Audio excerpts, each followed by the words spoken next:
¿Qué hace de especial a una brigada de emergencia? No son solo chalecos, botas o simulacros. Estas son las personas que eligen estar ahí cuando más se necesita. Creo que todos nacemos con una misión en la vida y la mía es servir, porque el que no vive para servir no sirve para vivir. Entonces son cosas que se sienten y la verdad me hace muy feliz, es muy satisfactorio para mí servir a otras personas. Mi profesión me permite salvar vidas, prevenir enfermedades. La verdad, el reto era poder sentirme útil, porque por mi discapacidad a veces uno piensa, no, usted amputado de pierna, ¿qué va a hacer? No, la discapacidad la tienes es mental. Si quieres hacer algo, hazlo.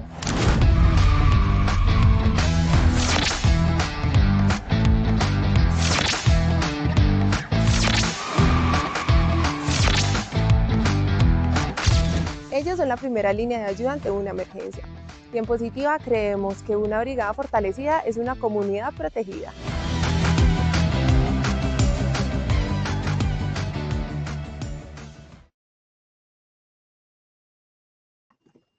Muy buenas tardes a todos nuestros participantes. Desde Positiva Compañía de Seguros y Positiva Educa les damos una cálida bienvenida a esta acción educativa. Mi nombre es Sandra Alfonso y tengo el placer de acompañarlos como moderadora durante la próxima hora. Es un verdadero honor contar con su presencia y entusiasmo para aprender y compartir juntos. Sabemos lo valioso que es el tiempo, por lo que los invitamos a participar activamente. Pueden usar el chat para enviar sus preguntas en cualquier momento. Y durante o al final de la sesión tendremos un espacio dedicado para responderlas. Sin más preámbulos, damos inicio a nuestra acción educativa de la Comunidad Nacional de Conocimiento en Neuroseguridad aplicada en prevención de riesgos laborales. Con la temática sesión 7, las emociones como complemento en la toma de decisiones en seguridad y salud. Es un gusto presentar a nuestro experto, doctor Efraín Butrón, médico especialista en medicina del trabajo, médico especialista en gerencia en organizaciones, coach neurocognitivo internacional, certificado en neurolingüística, consultor e investigador de las neurociencias cognitivas aplicadas a la seguridad y salud laboral, conferencista nacional e internacional y docente universitario. Doctor Efraín, muchas gracias por estar con nosotros hoy. Su experiencia y conocimiento enriquecerán esta sesión. Bienvenido. Bueno, gracias Sandra y gracias al ingeniero del Control Master por presentar. Esta va a ser nuestra última sección 7 en la ruta del conocimiento, que se llama las emociones como complemento en la toma de decisiones en seguridad y salud. Vamos a pasar a unas 3 preguntas pretest para hacer una evaluación, un sondeo rápido de la comunidad que nos acompaña. Adelante, por favor, Sandra. Perfecto, doctor. Antes de comenzar, realizaremos un breve sondeo para conocer sus conocimientos previos sobre el tema y también tendremos otro sondeo al final para evaluar lo aprendido durante la sesión. Les pedimos que participen activamente respondiendo las preguntas que aparecerán en pantalla. Comenzamos con la primera pregunta. Cuando ya yo empiece, te vas. El ser humano es A, un ser emocional, B, un ser racional, C, un ser adaptado a la tarea, D, un ser emocional que racionaliza, E, ninguna de las anteriores. Vamos a darles unos segundos y conocemos los resultados. Estos son los resultados de la primera pregunta. El ser humano es A, un ser emocional, 16%, B, un ser racional, 10%, C, un ser adaptado a la tarea, 8%, D, un ser emocional que racionaliza, 65%, E, ninguna de las anteriores, 2%. Continuamos con nuestra segunda pregunta. El estudio más importante de emociones primitivas fue por A, Eric Kandel, B, James Rayson, C, Ramón y Cajal, D, Paul Ekman, E, ninguna de las anteriores. Vamos a darles unos segundos y conocemos los resultados. Estos son los resultados de la segunda pregunta. El estudio más importante de emociones primitivas fue por A. Eric Kandel, 23%, B. James Rayson, 17%, C. Ramón y Cajal, 11%, D. Paul Ekman, 40%, E. Ninguna de las anteriores, 9%. Continuamos con nuestra tercera y última pregunta. Las emociones son el filtro inconsciente de nuestras decisiones. A, verdadero, B, falso. Vamos a darles unos segundos y conocemos los resultados. Estos son los resultados de la tercera y última pregunta. Las emociones son el filtro inconsciente de nuestras decisiones. A, verdadero, 87%, B, falso, 13%. Doctor Efraín, damos paso a su intervención en esta sesión educativa. Bienvenido. Perfecto, gracias Sandra. Bueno, el contenido, vamos a ver la primera parte del mapa de nuestras emociones, cómo es la neuroanatomía en la toma de decisiones. La toma de decisiones, cómo es un proceso complejo, no es que toma una decisión y hay una sola zona neuroanatómica, no, interviene todo un proceso neurocognitivo. Hablaremos de las neurociencias afectivas y las decisiones de seguridad, cómo las emociones influyen en nuestras decisiones, la conexión emocional con los compañeros de trabajo, con el trabajo colaborativo, es importante en la toma de decisiones.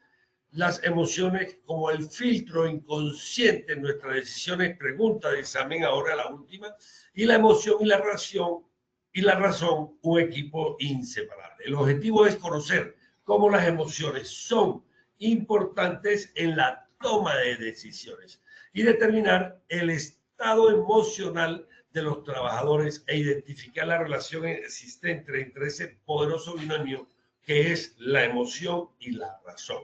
Entonces, el título de nuestra conferencia, conversatorio de hoy, es las emociones como complemento en la toma de decisiones en seguridad y salud en el trabajo.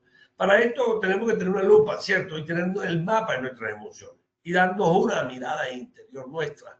Y nuestro cerebro es el fascinante centro de control, donde está la lógica, donde está el pensamiento analítico, donde está la reflexión. Pero a la vez se encuentra la creatividad, se encuentra el eureka, se encuentran las emociones y se encuentran en ese vasto mundo de nuestros sentimientos.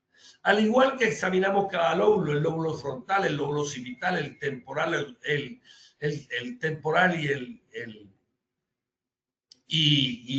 el lóbulo de la ínsula también puede ser otro lóbulo, hay que tomarnos un momento y poner la lupa en tus emociones y preguntarle qué se sienten ustedes ahora mismo, qué están sintiendo. Y esa emoción que ustedes tienen, identificar esa emoción. Y cómo esa emoción que tiene, cómo te está afectando en esta conferencia que estás viendo o que estás observando a través de tu pantalla de PC o de tu celular. Entenderla es el primer paso para una vida más consciente y plena. Entonces, el cerebro emocional para nosotros es nuestra teoría Rausal que hemos presentado en muchos países. Para nosotros es la primera línea de defensa contra accidentes. Cuando a mí me preguntan, estuve recientemente en una conferencia para una multinacional del sector petroquímico y decían que el Arousal es parte importante del rendimiento neurocognitivo de los trabajadores de primera línea. Para eso tenemos un sistema límbico en acción. Y ese sistema límbico es emoción, significa emoción. Quiere decir que la parte emocional, el cerebro emocional, procesa una información de unos riesgos a los que estamos expuestos en tareas críticas en forma de milisegundos, y esa información la procesa mucho antes que tengamos la razón o el nivel de conciencia. Esta respuesta rápida es fundamental para detectar los peligros de eventos laborales. Y vamos a detectar automáticamente y emocionalmente las amenazas que tenemos ante ese riesgo. Ejemplo, si estamos en altura. Ejemplo, si estamos en un túnel de socavón de mina de oro a 1000 metros bajo tierra. Pero entonces ahí, a pesar de que nosotros vamos a detectar esas amenazas, hay una activación de respuestas protectoras en caso que esas amenazas se hagan presentes. Y tenemos una memoria emocional de experiencias previas. Recuerden que el cerebro es una sinfonía de emociones, de experiencias que tenemos. Y esas experiencias hacen que influyan en la toma de decisiones. Por eso nosotros hablamos de una prevención basada en emociones o basada en el arousal. Y las emociones en sí no son obstáculos en la seguridad, sino que son aliadas esenciales El miedo se necesita y es apropiado la anticipación y la intuición basado en las experiencias previas que nos protegen directamente, diariamente. Y hay unas señales de alerta temprana, hay motivación para seguir los protocolos y el aprendizaje de situaciones peligrosas. Entonces, para tomar una decisión en tareas críticas y qué componente tiene la emoción, hay que hacer una evaluación rápida. ¿Qué hace el cerebro? Integra datos sensoriales, percepción visual, percepción auditiva, percepción emocional, en fracciones de milésimas de segundo, porque eso lo hacen automático.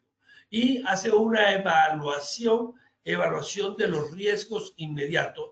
Y a la vez hay un procesamiento dual entre el sistema rápido emocional y el sistema lento racional, que es la teoría de Kahneman. Y ellos trabajan simultáneamente para generar respuestas efectivas. Aquí lo importante es que se integra lo emocional, que es automático, rápido, con lo consciente o el pensamiento analítico racional. Se integra. ¿Qué es primero, la emoción o la razón? No viene. Hay dos corrientes, la teoría top-down y la otra corriente, pero aquí en el caso lo importante es que se interactúan y unos dicen que es primero la emoción, otros dicen que es primero la razón. Y en esa tarea crítica estamos ejecutando protocolos. Entonces, la repetición y repetición convierte decisiones conscientes. Cuando yo soy nuevo en la tarea y voy a manejar una máquina que es una guillotina o una máquina que es una sierra circular o una sierra sin fin, yo empiezo en forma más consciente porque son conocimientos nuevos que tengo ante esa máquina que nunca la he tenido.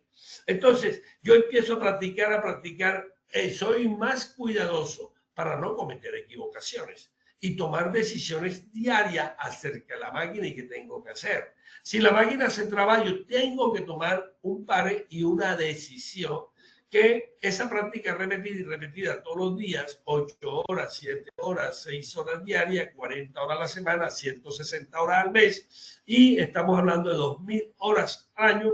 Entonces, convierte todo esto que es en forma consciente, porque soy nuevo, lo paso a unas neuronas que se llaman ganglios basales y se convierten en un automatismo seguro mediado por circuitos emocionales. El cerebro aprende constantemente de cada experiencia y el cerebro va aprendiendo y el cerebro vive de las experiencias. Y estipula o refiere una respuesta futura ante situaciones críticas. Entonces, en entorno de alto riesgo, la velocidad de la decisión, que eso lo podemos medir, y nosotros tenemos una función ejecutiva que se llama velocidad de procesamiento. Hay personas que tienen más velocidad de procesamiento de la información que otras que son más lentas en su velocidad de procesamiento. Y esa velocidad de procesamiento en entorno puede marcar la diferencia entre la seguridad y el accidente fatal, grave o leve.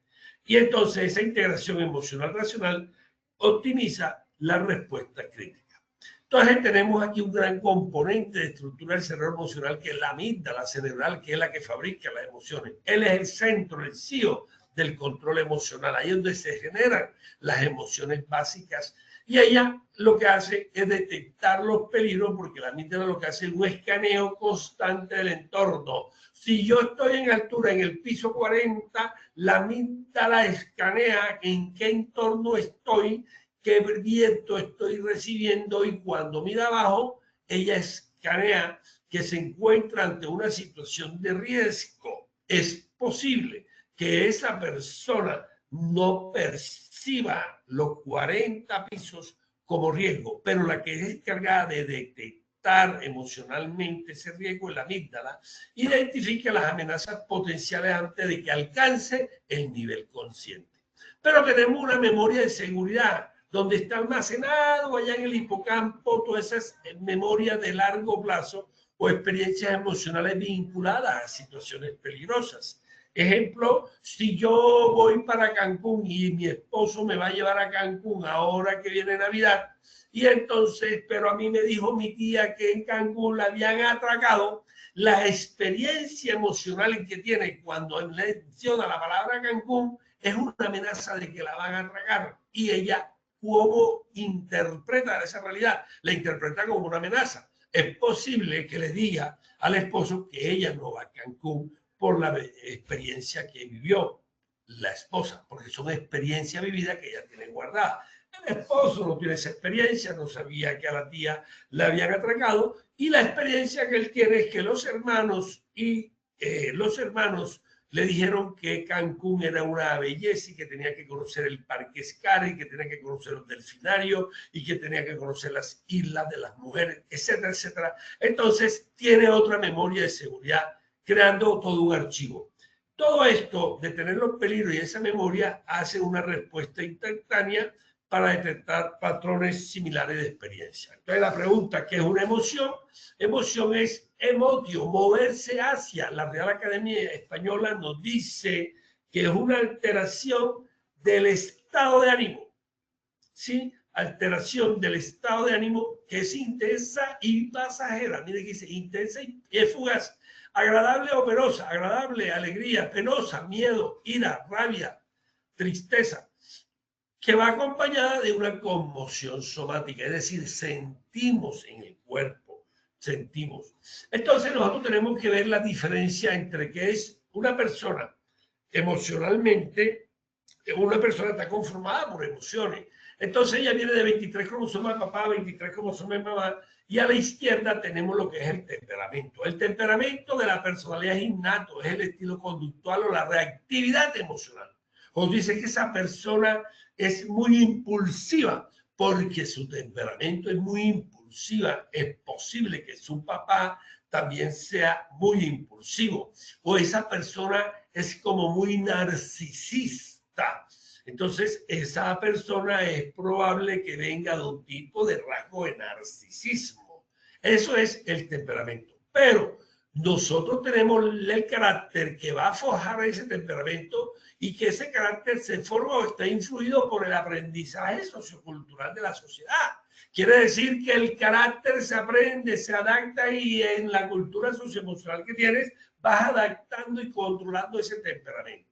Y cuando ese carácter amolda ese temperamento, eso es lo que se llama personalidad. Entonces la personalidad resulta en la combinación del temperamento y el carácter. Este Damasio, recuerda que se lo dije en las anteriores 6, en 2 o 3 conferencias, en el 2018, Damasio es uno de los más estudiosos de las emociones junto con Joseph Labou, americano. Él es portugués, Damasio, y él es el creador de los marcadores somáticos y creador del error de Descartes.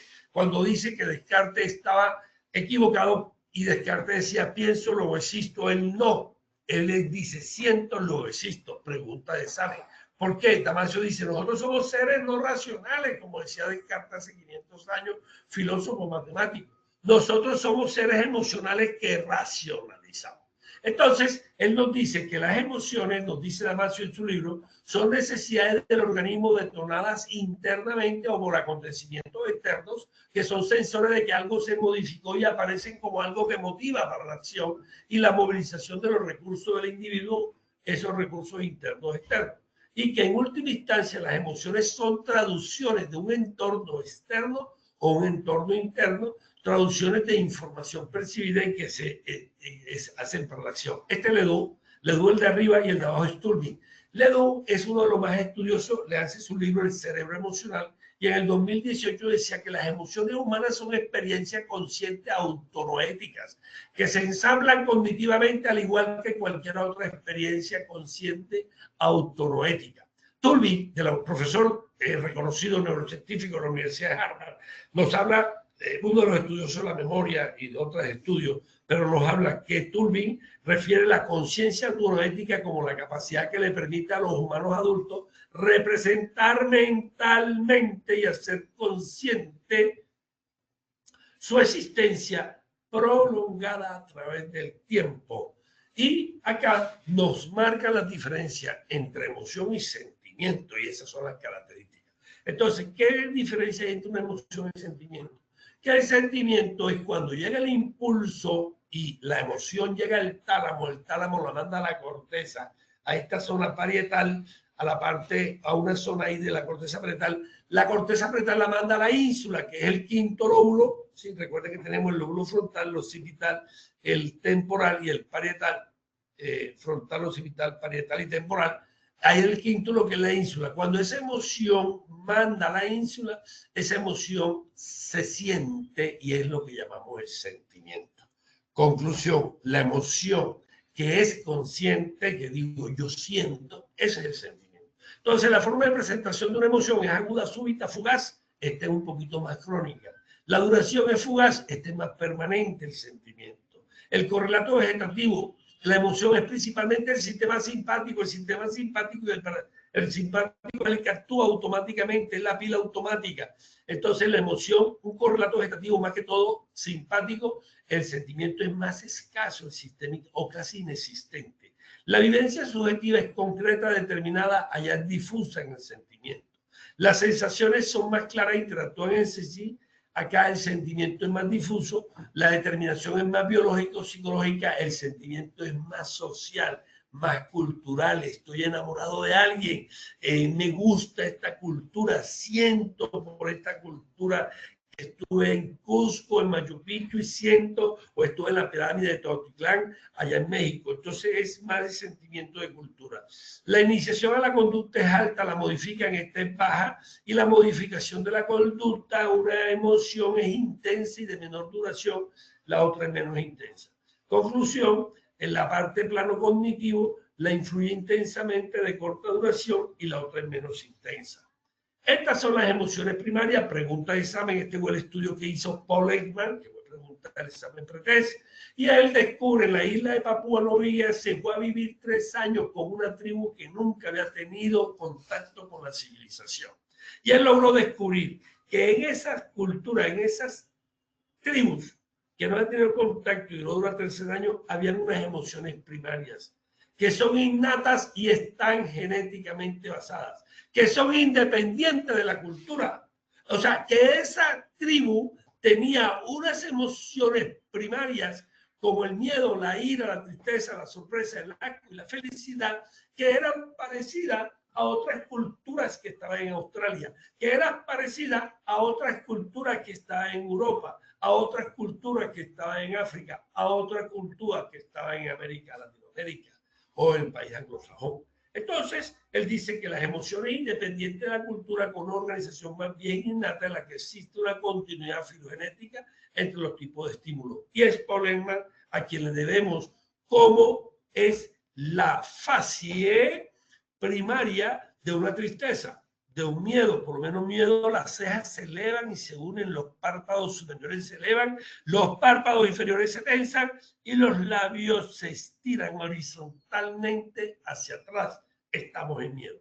Por eso es importante, y lo tengo de nuestros libros, en el libro de neurocultura tenemos 3 herramientas importantes de cómo prevenir accidentes o hacer actividades neuropreventivas. Y uno de ellos es salir a campo. Y el salir a campo tienes que desarrollar tus neuronas espejo. Y en esas neuronas tú vas a ver las fases de los operarios, la fase de las personas que estás supervisando. Y tienes que ir conectando tus neuronas espejo con las neuronas espejo para hacer el neuroliderazgo visible. Las emociones secundarias son cuando se une la primaria, miedo con tristeza, salen secundarias. Estas sí dependen ya de la adquisición de conocimiento de la cultura y su aparición en más tardía. Entonces tenemos emociones secundarias como la culpa, como el orgullo, como la vergüenza, como el amor. Entonces la función de estas emociones innatas, básicas, intuitivas, para generar otra orden de superior, se consideran como una operación típicamente cognitiva, por lo que es probable que algunas emociones biológicamente básicas sean compartidas como muchos otros animales, mientras que las secundarias son más exclusivas de los humanos.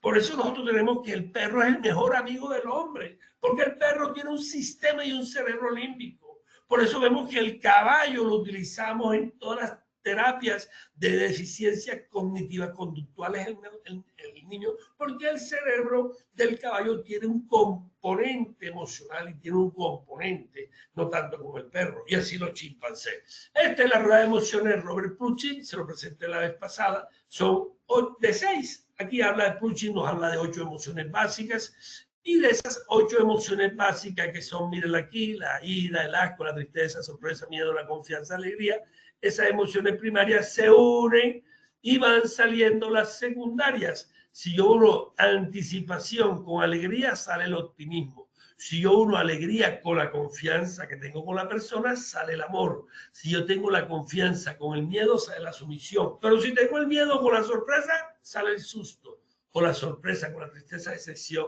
Y se van formando de acuerdo a tipología, antagonismo e intensidad. Estas son las competencias emocionales. Hoy en día es importante en las competencias que tenemos que tener para el 2030, de los líderes del 2030. Primero es una conciencia emocional. Esto lo paso porque eso lo dije la vez pasada cuando hablamos de emociones. Conciencia emocional, autoconocimiento. Regulo, inhibo a la amígdala. No la voy a inhibir total, la voy a regular. Las emociones no se controlan. Las emociones de un pánico, de un miedo. 10 es pánico, bajo a 9, miedo, bajo a angustia, hasta que llego a angustia. Entonces, la gente dice, pero nosotros tenemos que vivir en angustia. Sí, es posible que vamos en angustia, que es un miedo tipo 2, ¿cierto? Para nosotros estar un poquito en un estrés, tenemos un poquito de cortisol, que es el que nos lleva a hacer las acciones diarias. La otra es la automotivación, te autodetonas con la dopamina, y la otra es la competencia social.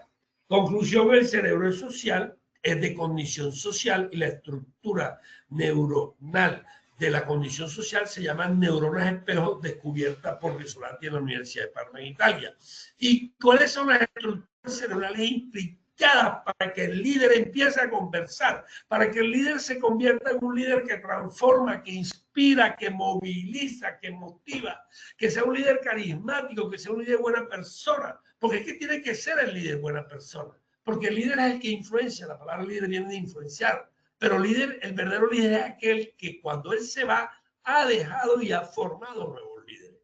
Entonces hablamos del liderazgo transformacional de Abolio y Bohm, son los estudiosos o los padres del liderazgo transformacional, y son 4 variables. 1, que motive e inspire. 2, que sea carisma y que influencie. 3, que tenga consideración individualizada, que considere a la persona, que si lo puede ayudar, entre en una empatía no cognitiva ni afectiva, sino de preocupación empática y ayude a solucionar su problema.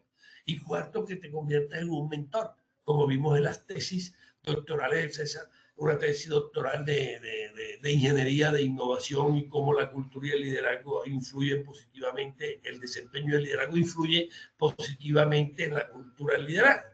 Entonces hay que decir a la gente que los jefes no saludan, que los jefes pasan por malas caras, que los jefes piden errores. Eso hace un liderazgo tóxico, y cuando esa persona, ese operario de piso, va a tomar una decisión, tiene un componente emocional que hace que cometa error.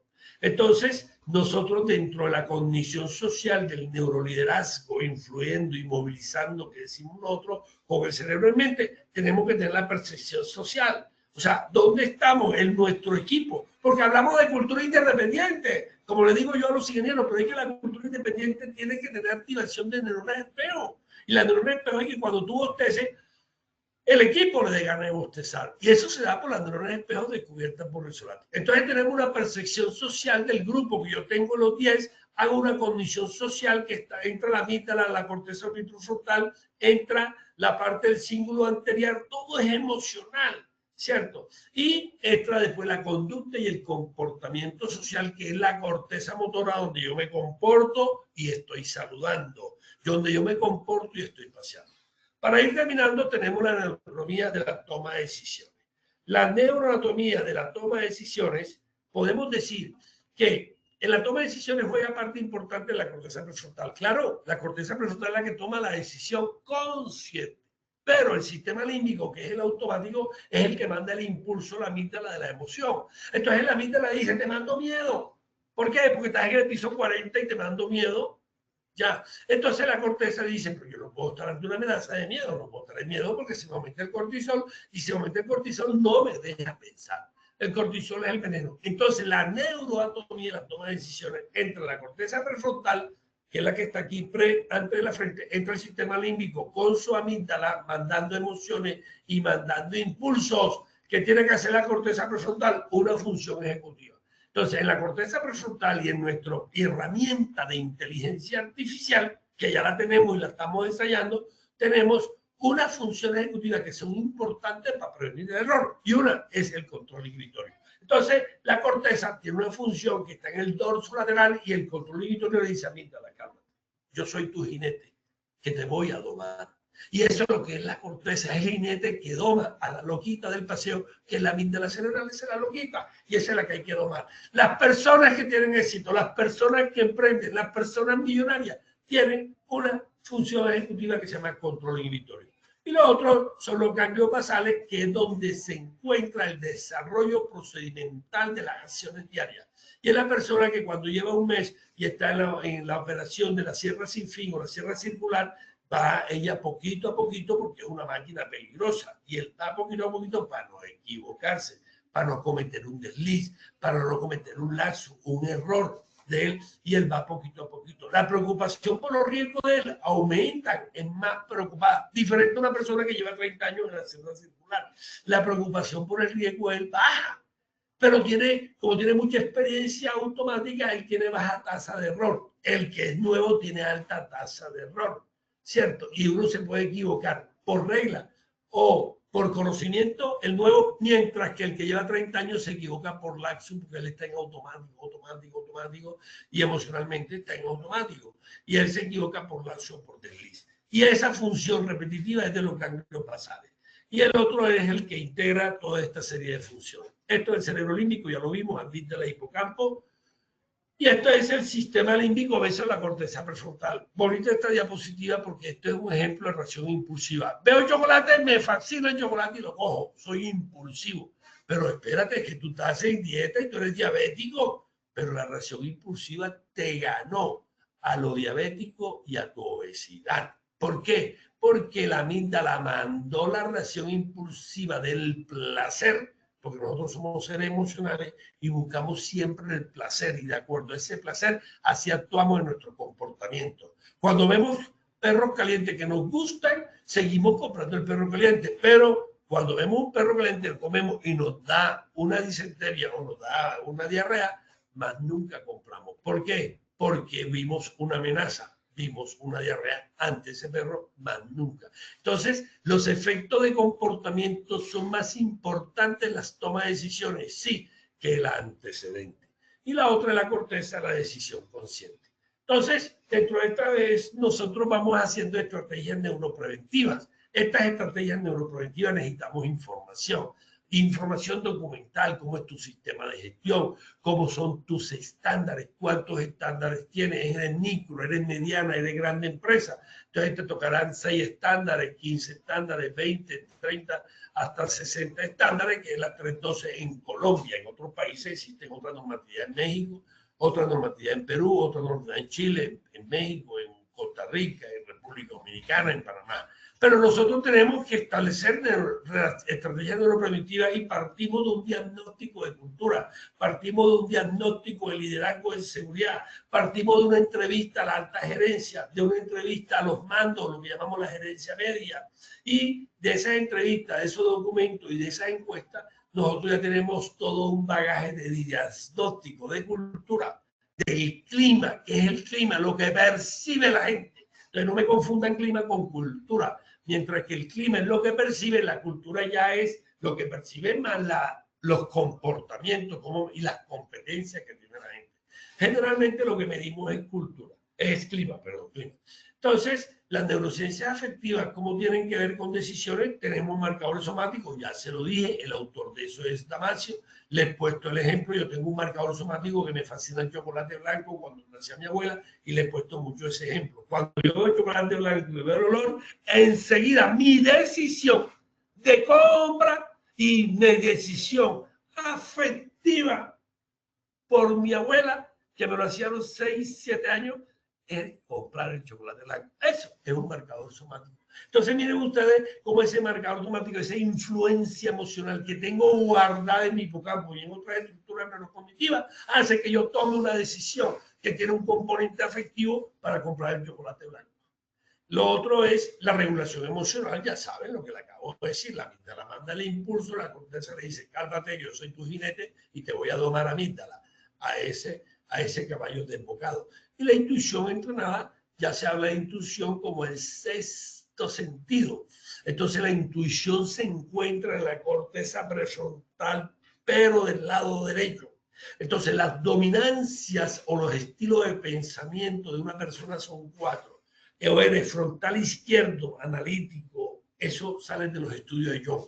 Entonces, la intuición entrenada son personas que son frontales derechas, son personas que tienen estrategias, que tienen ideas, que crean, que son emprendedores, pero no son analíticos, no son organizados. Entonces, fíjense ustedes cómo esas personas son muy intuitivas. Ok. Entonces, la toma de decisión es un proceso complejo, pero primero percibimos, después evaluamos, después decidimos y después acción. Son 4. Rasmussen nos habla de 8. Rasmussen, no quise traerlo de Rasmussen, quien fue el contemporáneo con Rison. Ya Rasmussen creo que está muerto, ya Rison murió el 7 de febrero de este año. Rison, el del queso suizo, son los que más han estudiado errores, y para estudiar errores ellos dicen que ahí, para el error hay una intención, y después de la intención hay una acción, y después de esa acción hay un desvío. Ahí ese es el error. Entonces Rasmussen, antes de Rison, empezó a hablar de cómo tomamos decisiones y por qué nos equivocamos o teníamos un error por equivocación o un error por lazo y desliz. Entonces Rasmussen nos habla de 8 pasos de la toma de decisiones. Esos 8 yo lo he traído aquí hasta 4. Y los 4 son, primero percibimos, captamos la información, el cerebro que capta información milimétricamente, milésima de segundo del entorno, detectamos situaciones, después evaluamos, procesa los datos racionales, estoy en el piso 20, estoy en altura, estoy a 1000 metros bajo tierra, estoy enterrado en una mina de oro, estoy trabajando con corriente eléctrica de 5000 voltios, él evalúa datos racionales y señales emocionales, qué emoción tengo, cómo está mi mente, qué emoción, cómo está mi cuerpo. Él evalúa, hace un escáner de emocionalmente la amígdala y decide, integrando la emoción y la razón, para elegir la mejor opción en automático o a nivel consciente. Y la elección a nivel consciente la da el orbitofrontal. Entonces, todo lo que viene por el tálamo, por la corteza cerebral, esos estímulos que vienen impulsos automáticos, llega a la ínsula y dice, ya soy consciente de esa emoción, te lo manda al órbito frontal y dice, te mando 3 para que coja uno consciente, y ahí tomo la decisión y hago la acción, ejecuto la decisión tomada y me equivoqué o un trabajo bien hecho. Esa es la toma de decisiones consciente. En contexto de seguridad y salud, cada fase de este proceso está influenciado siempre por nuestro estado emocional, por experiencias previas y el estímulo, ¿sí? Y el estímulo o el ambiente laboral. Bien, ¿cómo las emociones influyen en nuestras decisiones? Primero, hay un filtro, se me salió aquí.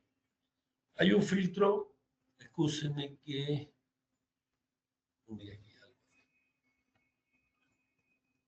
Bueno, hay un filtro perceptivo, ¿cierto?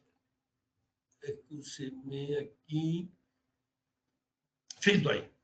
Hay un filtro perceptivo, filtramos, después priorizamos, después valoramos los riesgos y damos el impulso a la acción. Así más o menos las emociones. Ese filtro perceptivo determina qué información capturamos. Ahí intervienen mucho los sesgos. Recuerden el sesgo que les dije en las anteriores clases del exceso de confianza.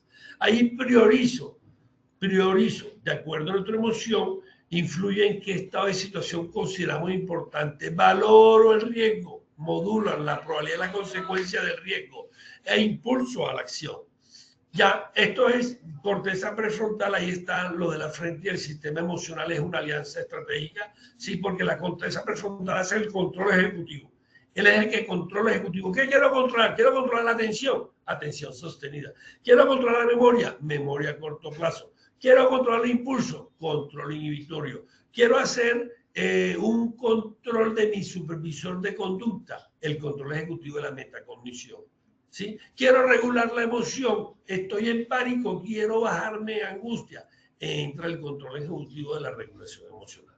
Obviamente que en esta integración de la relación hay toda una función ejecutiva de la corteza, que es la planificación. Entonces hay 2 funciones que son importantes en la toma de decisiones, que es la organización y la planificación, que están en función ejecutiva aquí en la zona dorsolateral de la corteza prefrontal. Y la flexibilidad adaptativa, que es la otra función ejecutiva importante. Entonces, conclusión, ¿cuáles son las funciones importantes ejecutivas para la toma de decisiones son atención, memoria, control inhibitorio, regulación emocional y flexibilidad cognitiva. Hoy en día la inteligencia... Doctor Butrón, discúlpame, no se ve la presentación. Ya miro. Listo, gracias.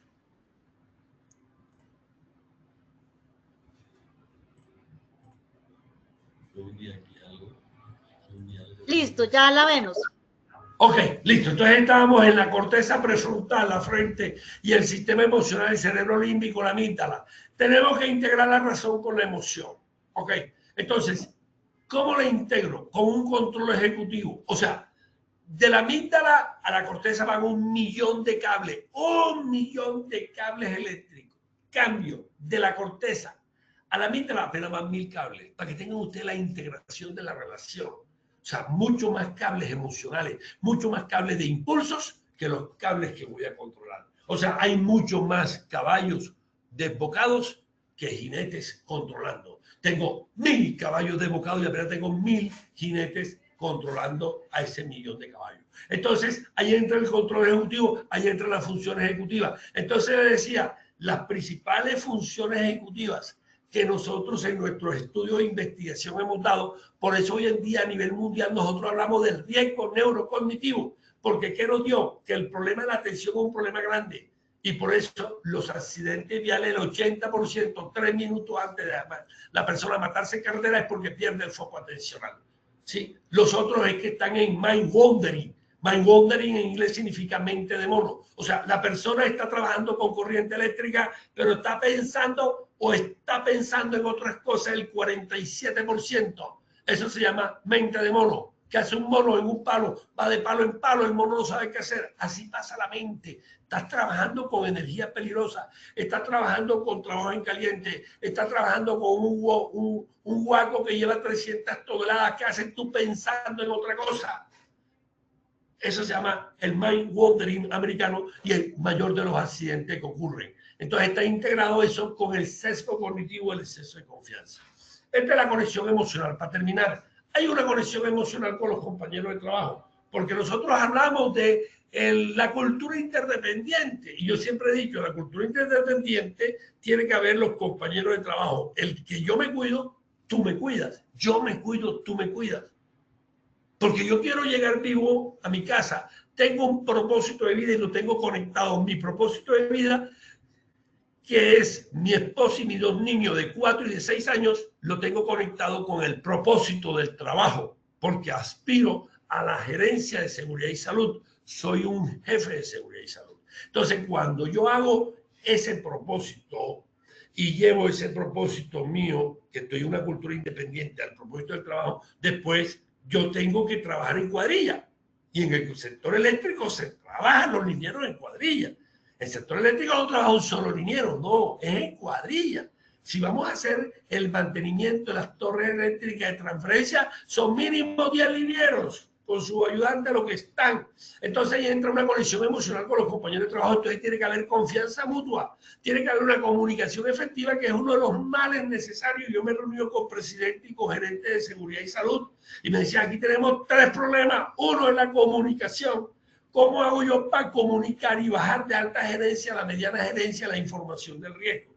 Y después, ¿cómo hace la mediana gerencia del supervisor para bajarlo a piso? Yo dije, ahí es donde está el problema. Porque la comunicación debe ser humana y debe ser emocional. Entonces, hablamos del cuidado colectivo y hablamos del apoyo en crisis. Entonces, en conclusión, un equipo emocionalmente conectado es un equipo más seguro. La empatía, que hace parte de las neuronas espejo, porque la empatía no es ponerte los zapatos del otro. No, yo he definido aquí más de 6 tipos de empatía: empatía cognitiva, empatía afectiva, preocupación empática, simpatía, etc. Entonces, la empatía y el vínculo afectivo son factores protectores poderosos en el ambiente laboral.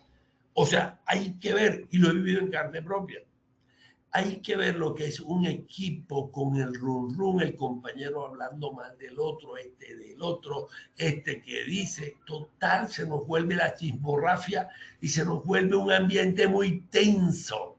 Y hoy en día los equipos competitivos tienen que conectar con neuronas espejo y en lo posible identificar qué dominancia tiene cada persona del equipo para que el equipo sea competitivo. ¿Listo? ¿Por qué importan las emociones en la toma de decisiones? Bueno, las emociones en la toma de decisiones, ya vimos la integración cerebral, los circuitos de evaluación del riesgo y las consecuencias que tiene la desconexión emocional. Entonces, pregunta de examen. ¿Las emociones son el filtro inconsciente de nuestras decisiones? Sí. Y le pongo un ejemplo de miedo, de ira y de tristeza. Miedo, ¿qué es?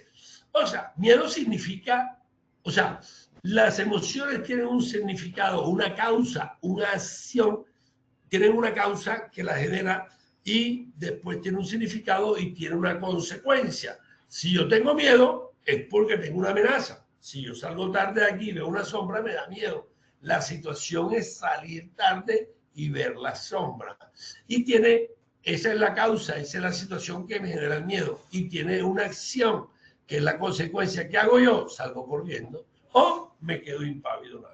Entonces, el miedo nos alerta sobre los posibles peligros, promoviendo un enfoque conservador y cauteloso, y puede ser útil para supervivencia, pero también puede llevar a la inacción, te quedas quieto. La ira, que es más impulsividad. ¿Por qué tengo ira? Porque me van a atacar, porque me van a pegar en el bus. Y me van a pegar, ¿por qué? Porque están pensando que me confundieron con un ladrón. Entonces desencadena una respuesta de lucha o huida, reduciendo la capacidad de la corteza prefrontal para el control de impulsos. En la ira no hay control inhibitorio de impulsos. Llega la persona, pelea con la esposa y saca el revólver y le mete un disparo. Ahí hay una impulsividad que va unido al temperamento, que va unido a su carácter, que va unido a sus rasgos de personalidad. Pero en ese momento no hubo control de impulso. Después, ¿qué pasa? ¿Qué hice? ¿Qué hice yo? ¿En qué momento lo hice? ¿Cómo lo hice? Parecía un animal.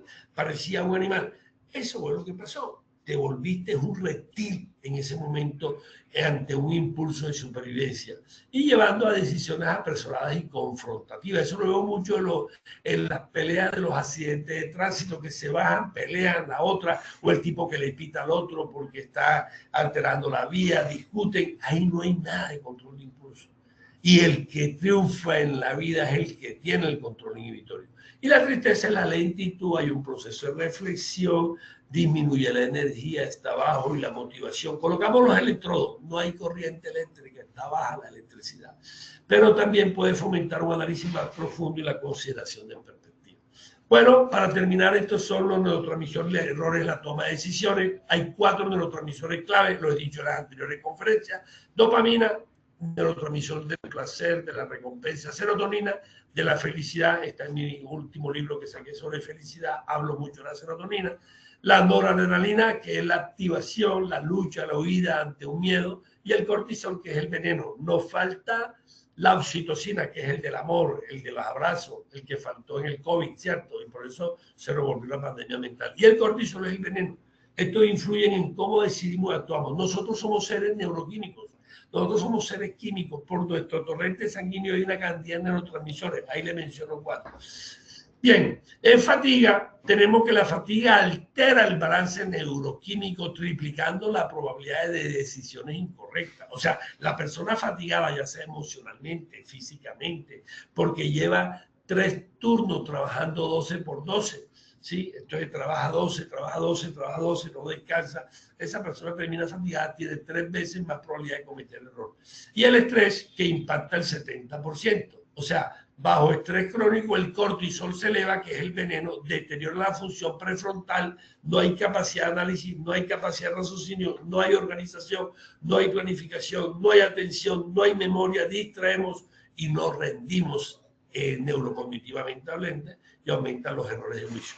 Causas neurológicas los errores: desequilibrio en neurotransmisores por estrés o fatiga, sobrecarga cognitiva por saturar. Tengo una sobrecarga, llevo 3 días presentando un informe, estoy trabajando 8, 10, 12 horas, estoy sentado en el computador, ya tengo dolor de cabeza, porque hay una fatiga mental por sobrecarga laboral, riesgo psicolaboral. O tengo un sesgo emocional que no lo regulo adecuadamente, o estoy en automático inadecuado por entrenamiento deficiente.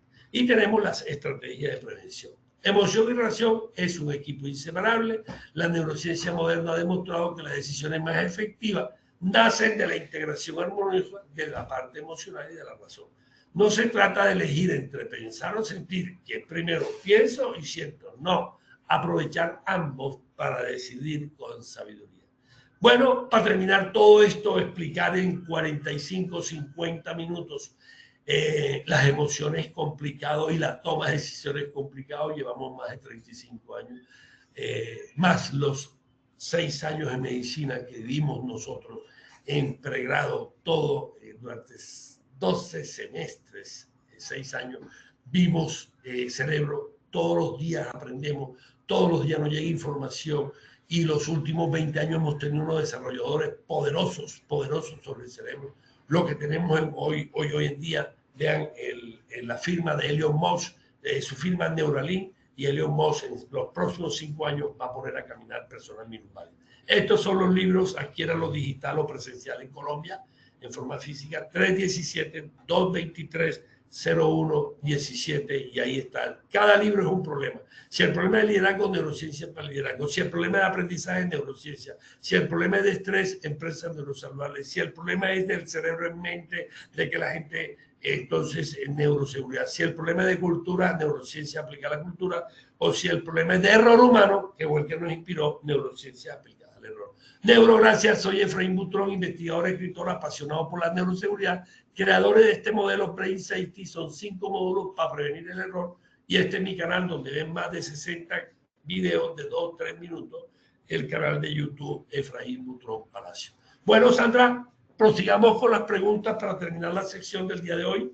Gracias. Gracias, doctor Efraín. Tenemos acá una pregunta del señor Eduardo Pulido. Nos dice, porque algunos no sienten como otros, algo como amenaza potencial. Personas en las alturas se sienten como pez en el agua, mientras otros llegamos incluso a sentir pánico. Bueno, eso está dentro de las estructuras neurocognitivas. Recuerde que nosotros tenemos creencias, nosotros tenemos sesgos, nosotros tenemos personalidad, temperamento. De acuerdo a esas creencias, a esos sesgos que nosotros vamos trayendo poco a poco y de acuerdo a nuestra percepción que tenemos, que son funciones perceptivas, así vamos a determinar unas personas que tú ves en el piso 20 y están trabajando sin arnés, porque ellos no perciben el peligro de altura y no tienen arnés.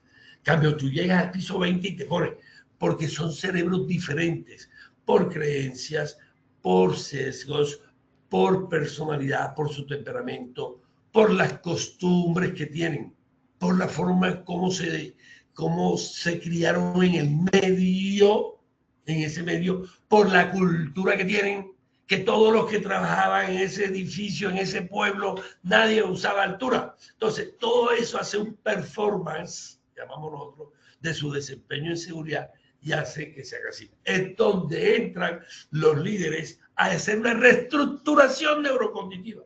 Porque la gente me dice, ¿pero qué es más fácil? ¿Hacer un comportamiento o cambiar un comportamiento? Es más difícil cambiar un comportamiento, que es lo que nosotros reaprender es más difícil que aprender. Es como cuando tú haces una casa. Es más fácil hacer la casa que hacer una remodelación de la casa. Entonces, en esas personas tenemos que hacer una reestructuración cognitiva, hacer un hackeo, quitar lo que tienes, la creencia que tienes, ¡pum!, y meter la otra. Se llama reestructuración cognitiva. Utilizada mucho en psicología y en psiquiatría, como terapia de aceptación y compromiso de última generación. ¿Otra pregunta? Tenemos al señor Eduardo Kuburuku. ¿Cómo puedo o qué ejercicio práctico y sencillo puedo utilizar para superar un miedo en los niños? Perdón, ¿me la repites? ¿Cómo puedo o qué ejercicio práctico y sencillo puedo utilizar para superar un miedo en los niños? Bueno, en Colombia ya tenemos la nueva ley de educación socioemocional. Entren a la página. Esa ley estuve yo en práctica porque fue hecha por el representante de la Cámara, Dolcey Torres. Y esa ley ya a los niños hay que enseñarles que es una emoción. Porque el problema es que a los niños no se les enseña en primaria que es un miedo, que es una alegría, que es una tristeza. Entonces, ¿qué pasa? Que el niño lo crean desde pequeño. A mí, por lo menos, la que me cuidaba me decía, se duerme o si no le sale el coco. Y yo, la creencia era que me tenía que dormir temprano, me salía el coco. Y yo pregunté, ¿quién es el coco? El diablo. Imagínense. Entonces siempre mi creencia es que si no me dormía a las 7 de la noche me salía el diablo. Entonces ya en Colombia, ley de educación socioemocional, ya la ley se está reglamentada, yo espero en el 2026, y todos los niños en primaria tienen que recibir una educación afectiva y emocional, que le enseñen qué es el miedo, qué es la ira, qué es la tristeza, qué es la alegría, qué es la sorpresa, qué es el asco, y enseñando eso, ya los niños van a saber que el miedo lo pueden ellos regular con la corteza prefrontal. ¿Ok? Otra pregunta. Perfecto, doctor. Por ahora no tenemos más preguntas. Muchas gracias por tan valiosa presentación. Ahora realizaremos el sondeo final para identificar los conocimientos adquiridos. Sus respuestas nos ayudarán a evaluar el impacto de esta acción educativa. Por favor, participen respondiendo las siguientes preguntas que aparecerán en sus pantallas. Comenzamos con la primera pregunta. El ser humano es A, un ser emocional, B, un ser racional, C, un ser adaptado a la tarea, D, un ser emocional que racionaliza, E, ninguna de las anteriores. Vamos a darles unos segundos y conocemos los resultados.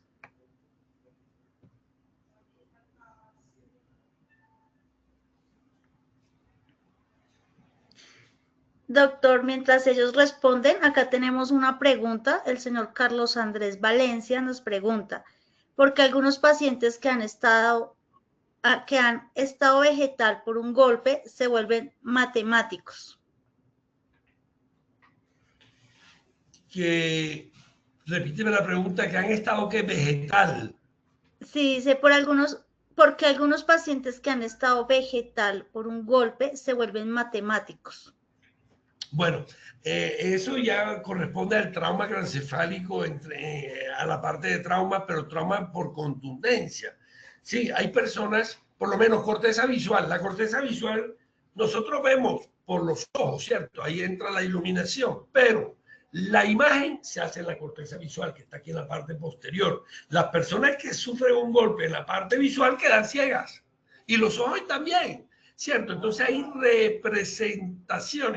representaciones del cerebro que hacen determinadas funciones. O sea, el hecho de ver, de tener la imagen en la corteza visual, yo me pego. Entonces, el cerebro, eso se llaman los homúnculos, y otras investigaciones tienen cierta zona. O sea, cada área del cerebro representa por lo menos el movimiento de la mano derecha, está en cierta zona del cerebro. El movimiento del dedo meñique, cierta zona del cerebro, se llaman áreas de Broca. Broca fue el neuroanatomista que la dio.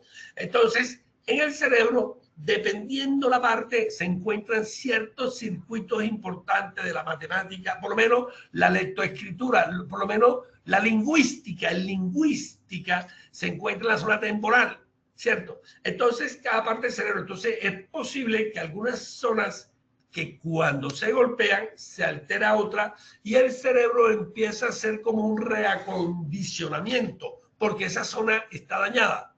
Es cuando como la persona se me amputó el brazo derecho, yo empiezo a escribir con mi lado izquierdo. Entonces ella se empieza a adaptar porque el derecho era ya más que todo un cerebro izquierdo. El cerebro izquierdo mueve el brazo derecho, el derecho mueve el brazo izquierdo. Entonces yo me tengo que adaptar porque el cerebro tiene que supervivir. Y esa es posible que se presente en esa forma, que se afecte una parte y él empieza a reacomodar la otra parte, que puede ser el área de las matemáticas, que quedó intacta. Ok.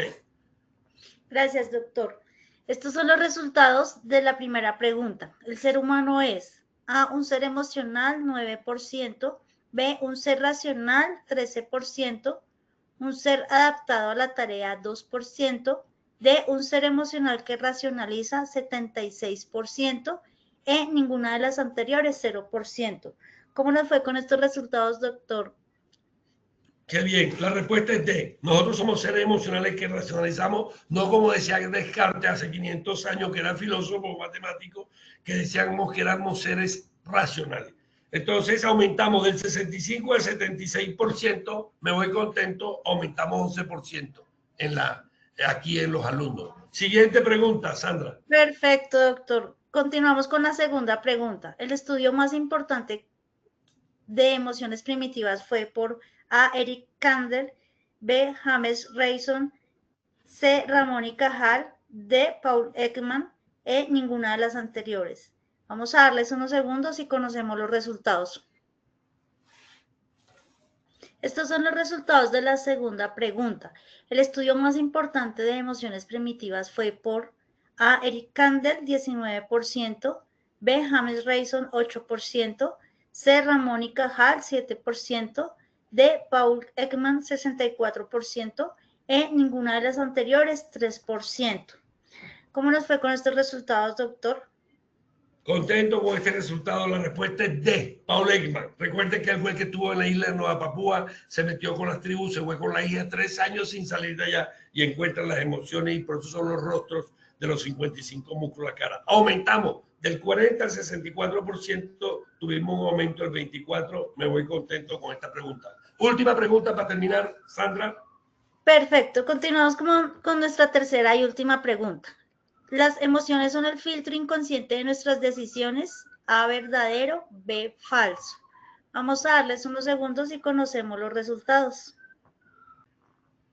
Estos son los resultados de la tercera y última pregunta. Las emociones son el filtro inconsciente de nuestras decisiones. A, verdadero, 96%, B, falso, 4%. ¿Cómo nos fue con estos resultados, doctor? La respuesta es verdadera, me voy contento. Estábamos en 87 y subimos a 96%, quiere decir que tuvimos 9 puntos. En total nos fue bien, lo felicito. Espero que esta última ponencia sea el cierre de todo lo que aprendimos en estas 7 conferencias de neurociencia y nos vemos en el próximo 2026. Que sean felices, feliz de semana y que sean felices, Efraín les dice. Bye, bye. Doctor Efraín, mil gracias por compartir su experiencia y conocimiento con nosotros.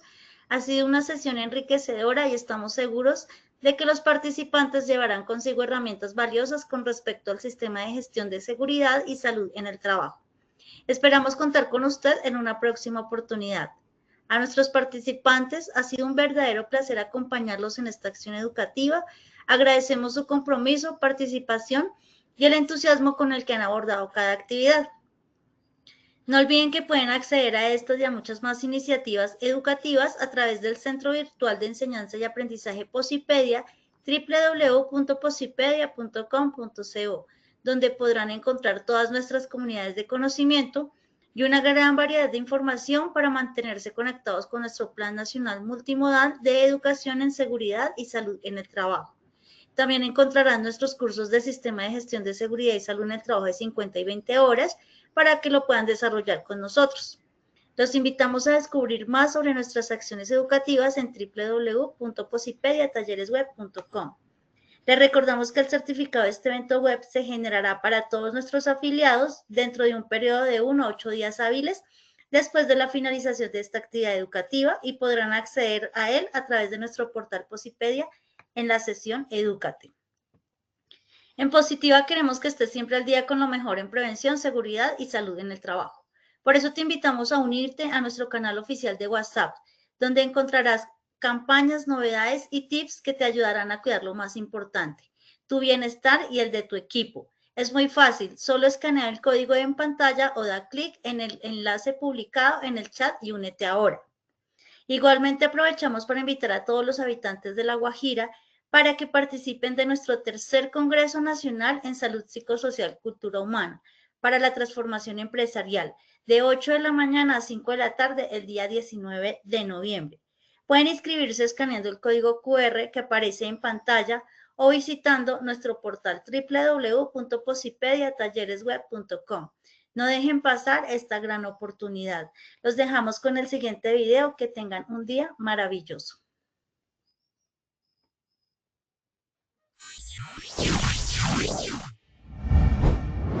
Bienvenidos al Hub de Innovación en Educación Inmersiva. Un espacio diseñado para transformar el aprendizaje, conectando tecnología, emoción y experiencia real. Nuestras zonas de experiencia cuentan con un entorno donde el conocimiento se convierte en acción para proteger lo más valioso, la vida. Un viaje sensorial e inmersivo que promueve el bienestar emocional y el autoconocimiento. Una metodología lúdica e innovadora para resolver problemas, construir ideas y fortalecer el trabajo en equipo. Agradezco a Positiva por la invitación que me hacen aquí, sus instalaciones de Bogotá, porque los simuladores que tienen en realidad virtual lo ayudan a uno a concientizarse, sobre todo yo que trabajo en obra. Este gran espacio está dirigido a nuestras empresas afiliadas y sus colaboradores, así que puedes entrar a este QR y conocer más. En el Hub, aprender es vivir, sentir y construir el futuro. Bienvenidos a una nueva forma de aprender.